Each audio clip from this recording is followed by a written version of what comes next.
Hello and welcome. So, what we are doing today for Motivational Monday is I'm finishing up section 3, which is going to be these 13 rows of this section here. I'm on the last row, so row 51.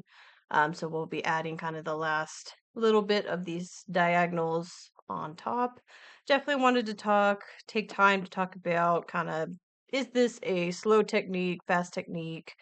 I definitely get a lot of comments about, how quickly I can do these projects, add 10 rows.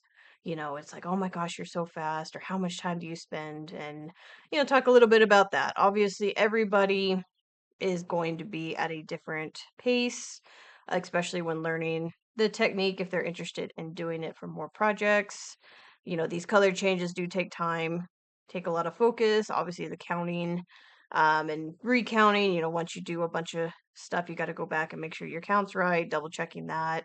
It can be a slower technique. Definitely not something that, if you're in a, trying to concentrate on something else, it may not be the best project for that. And some people just really, it may not be a relaxing process, than other type of handmade projects and fiber arts. So definitely understand. I have done so many projects. I think it's upwards of probably about 30 or 40 blankets now. So I kind of have muscle memory. And in fact, that goes. Um, and so I'm just used to, I'm not trying to balance the tension as I go because I already kind of have that down. But definitely if you're learning, stuff's not going well, as soon as I mess up on a row and, something's off by one and I have to restart over, guess what? I probably dropped the project for the night. Um, so that still happens. And I think the main thing with this type of project is going to be your motivation, the speed, the momentum, I like to say, completing that extra row a night kind of thing to kind of get it done. So, talking about that, I just kind of want to get, people ask, how long does it take you each row? Well, it takes, this particular project, I can do each row, if I'm not talking, probably 12 minutes. Is that quote unquote fast? Maybe. That being said, I don't expect everybody to hit the same timing. Some people can be super, they can pick up this technique. They've done similar work, they got it, they got the years experience, things like that. So, um, and others, it's going to be a learning process. And all I can say about that is, keep going. So I know that there's, issues that can turn up with the project. Something does not looking right. Something snags, something's, curving a little bit too much, it's not laying the way that you want. Totally get it. It is a very frustrating thing to look at. It's not looking Instagram ready, if you will, to finalize or show off. So all I can say is be forgiving of yourself. My projects, I have examples, plenty of examples, so they're not perfect. I've had to hide some stuff. I've had to kind of, in a way, get over the fact that I am not frogging, you know, 600 stitches to fix one stitch that's, not right at one of the tops. I had one that the starting chain was way too tight.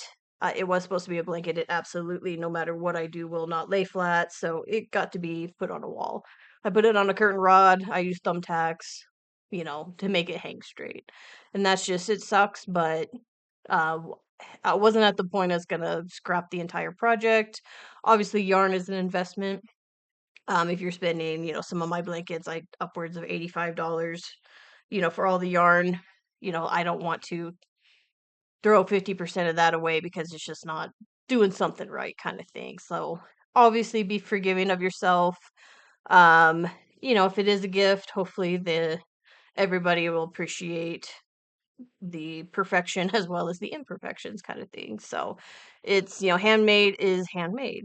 It's not machine made. It's not supposed to be machine made, things like that. So don't get too caught up in everything looking absolutely perfect. You can nitpick all day long and all you'll do is lose motivation to do more. So, are there instances you need a frog? Yes, there is. Does it suck, especially with this type of work because you have to cut the yarn at the end of each row? So it's not something that you can just frog and re-roll the yarn. There's going to be a lot of different size ends. You know, it's very hard to like just frog and forget kind of thing. You gotta have to be committed a bit with the yarn. So definitely if you're learning, grab some scrap yarn that you have available, learn the technique, kind of with that scrap yarn before investing a whole lot of money in it, because just make sure it's right for you. If it's something that absolutely stresses you out, it just may not be the thing. Um, so I'm a little bit more analytical brained. I like numbers. I don't mind counting. I like a challenge. I like trying different things. And honestly, I've tried so much with this technique. Either doing variegated colors, doing a different stitch for each color so there's texture. And you know what? Some stuff just doesn't work. It sucks, but sometimes you just realize, hey, you know, that's not ready yet. The thoughts there, it's just not it's not con it's not going to work in this case, but we're going to find a method to the madness one day. So it's, you know, there's 10,000 ways to make a blanket. Um, this is just one of many. So obviously, if you ever have any ideas like, hey, you know, instead of doing it this way, let's try it this way. Maybe try a different stitch. If we want to even try instead of um, the straight up and down, I don't know what the right word for it, where I have the two bars like this. What if you do the X version? So instead of grabbing the yarn this way, you go down, you know, and some people, a lot of like amigurumi stuff, and so it's more of an X. I don't know how well that's appearing on camera. So those are X's versus a straight up and down. You know, is there a way that we could, you know, make sure that with the X version, the yarn's not poking through? I think a lot of people also, if they do crochet with the yarn over going down, like grabbing it like that, they might get a lot more yarn showing through. Why? Because the bars are narrowed. So you can see the X versus the straight.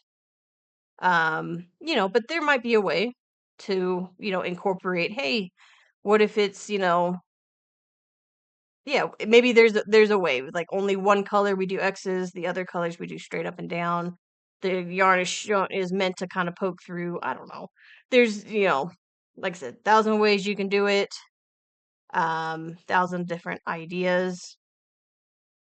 So just trying to see what works, see what sticks, and not everybody's gonna like your technique or like your ideas. So I think on these, like I said, it's always been just about keeping moving forward. Um, don't get caught up with the imperfections too much. I can sit here and nitpick all day about, especially this red. It kind of gets blown out with the camera. I have a lot of issues. You can see here, I have some stuff hanging out. I got to go back and fix. It got snagged.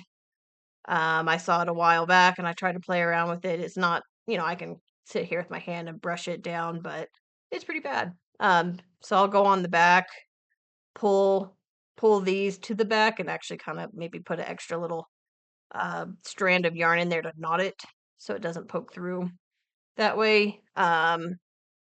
Obviously it's a lot thinner. I think I mentioned this in other videos than this other color. So I get a little bit of a pull. So you'll see holes. Um, on the back, it's not too bad. Sometimes on the back, if you have a lot of single color stitches, you can kind of see here they don't on the back it's not quite what I call reversible, mainly because a lot of the single, just the way I hide the twist or drop the yarn, you can kind of see where I hide the twist. Like here's a hide, and the yarn pokes through a lot more. So because I'm making it less tangled in the front as I'm going, the back's not going to be quite as reversible as it is going to be in other instances. So if the back's really important for you, it might be something to kind of play around with. Um, you know, dropping the yarn each time, not hiding the twist, you will inevitably have a lot more knots. So, but again, whatever works for you. So I'm gonna go ahead. I'm gonna finish row 51, I'll share the full progress for end of section 3, and we'll go from there, and I'll see you in the next one.